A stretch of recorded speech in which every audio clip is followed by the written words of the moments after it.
Henry. Hey, Bello. Henry.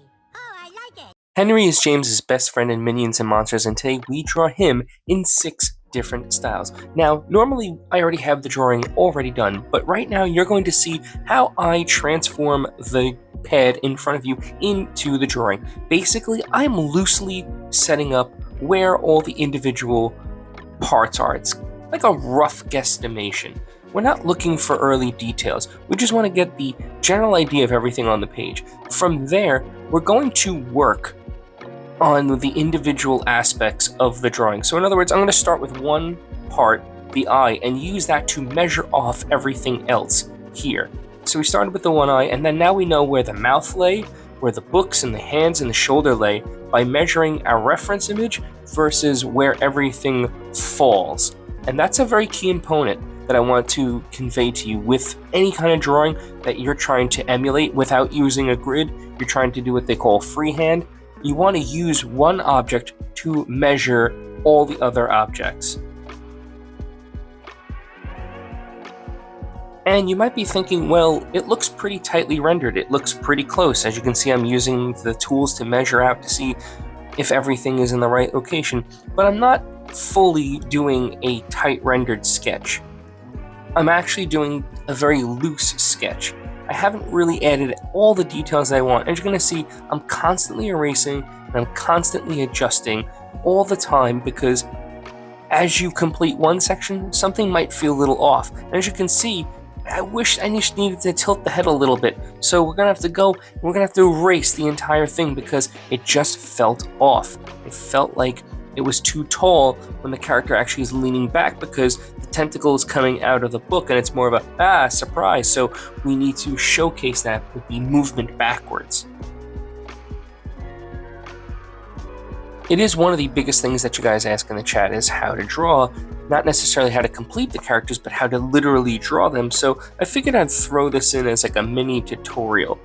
If it's not really something that you want to see, I'll put a timestamp for when the video begins. It'll probably be around the 3-minute mark, but I think these tips will help you because once you learn how to draw, then you're going to fundamentally learn how to do everything else so much better.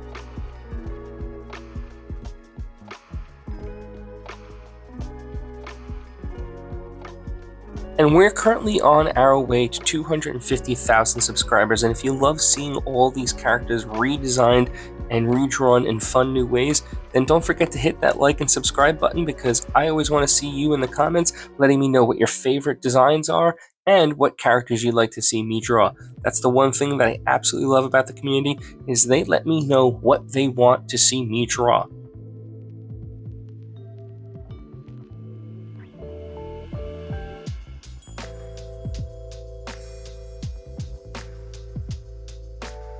And I would say in total, the entire sketch took about 40 to 50 minutes roughly. I took a couple of breaks because I was getting some issues with the lighting and I didn't want to just absolutely throw the whole thing out. But let's start off with the cartoon effect. And here's a little tutorial. If you have a kneaded eraser and you just don't know how to use it, stretch the eraser out continuously. Even if it's an old dried out eraser and you feel like you're going to rip it apart, it's okay if you do. If you keep pulling on it continuously, it's going to stretch out, and that's how you're going to make sure it's nice and clean after you erase it, and it'll always be pliable. Now for the cartoon effect, we're just going to keep it simple. We're going to keep a nice bold colors all throughout, and we're going to keep the highlights very minimal, and we're just going to do a little bit of a shadow underneath everything.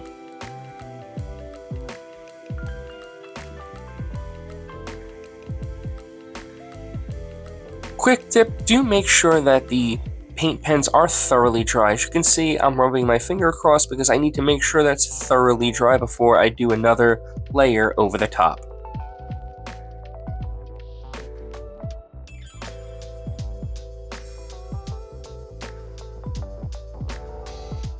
Now, I don't know about you, but I've been using paint pens for so long that I have never ever seen this happen before.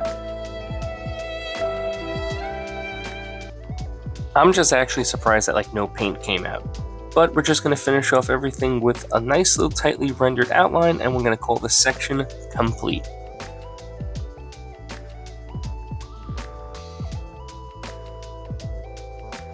And with this effect complete, we are now going to head over to the stone effect. What the stone effect basically is taking a simple grayscale and uplifting it with a little bit of an artistic flair. Essentially what we want to do is make this section of the minion drawing look like a stone statue, like it's something carved out of marble.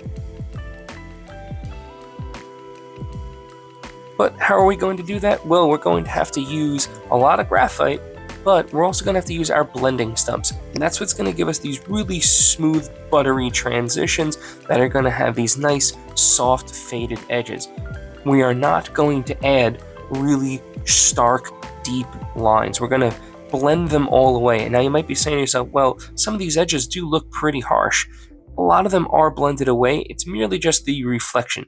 Going to erase away large sections you're going to see here, that's going to be where the stone gets a little chipped, or what's called pithing, which is like these micro chips in stone.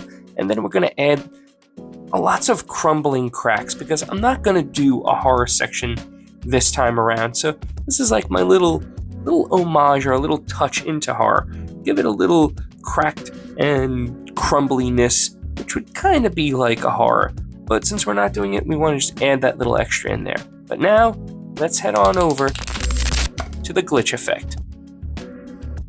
It felt like it's been a while since I've done some of the more common effects, so I decided to bring out the classic glitch effect. Except I'm not doing it with the regular colors. I'm going to do it with minion yellow and purple. And the reason why purple? Well, because it's the perfect complementary color to yellow, so it'll kind of work in the glitch perspective of everything.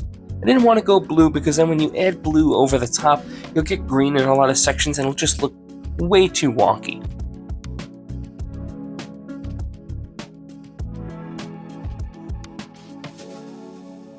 We, of course, got to throw in our little glitch lines because, well, it wouldn't be the glitch effect without these little simple striped lines, but do make sure that when you do your glitch effects, vary up the spacing and don't be afraid to go over your other lines. As you're going to see here, you're going to put on some short ones, some long ones, and going over all the different areas that really gives it that distorted, glitchy feel. Now for our next effect, we're going to do another one we haven't done in a while, and that is the drip effect.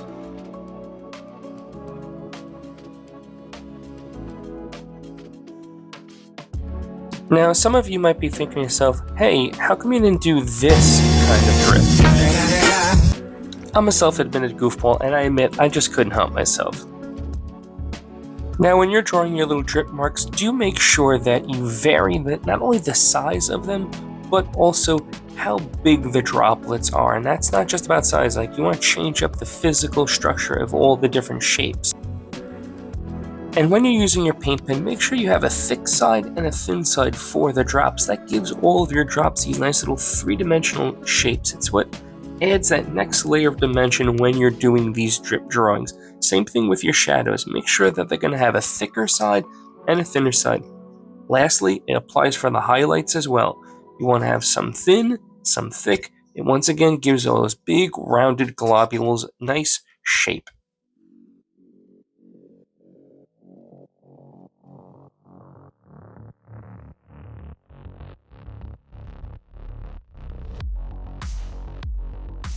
Now I'm going to finish this off with a little bit more of an outline than I normally do, mainly because I wanted to go with more of a cartoon style, just to highlight some of those drop shapes a little bit better against all that black. But now we're going to head on over to the wood style. I had a lot of fun with this style, mainly because, well, not only was it a simple cartoon style, but I went more with a cartoon style wood grain. I didn't go for the hyper realistic. Basically, I'm going to work with two different tones to break up the image. Brown for the goggles and for the mouth and the arms, and then a lighter tone of brown just to represent the body. And then what we do is we take an even darker tone and kind of outline everything so it still looks like the image and the shape, but you want to make sure you add these wood grain swirls here throughout. And that's going to give it that simple cartoon wood grain texture. Now, you don't always have to add swirls. As you see, I'm just going to add some line textures here. We want to make it look like it's wood, but we just also don't want it to be too cartoony. We want to add some bit of character to it.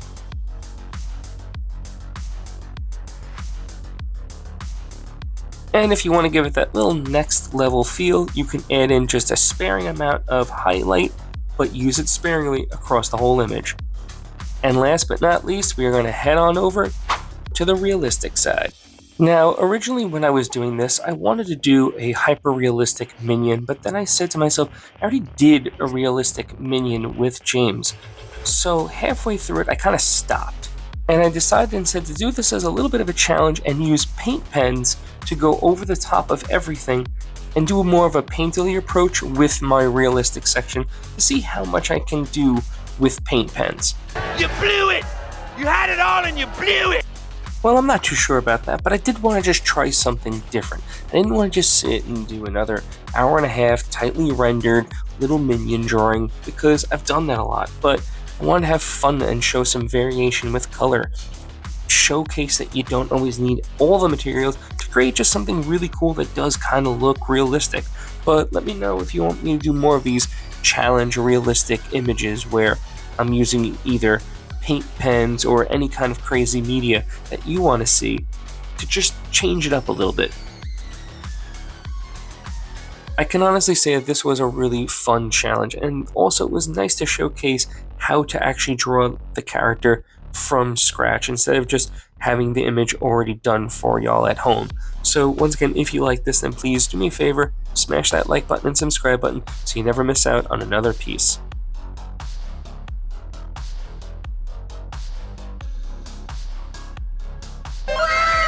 And there you have it, another piece in the books. Let me know which one is your favorite. Thank you all for stopping by, and I'll see you all in the next video.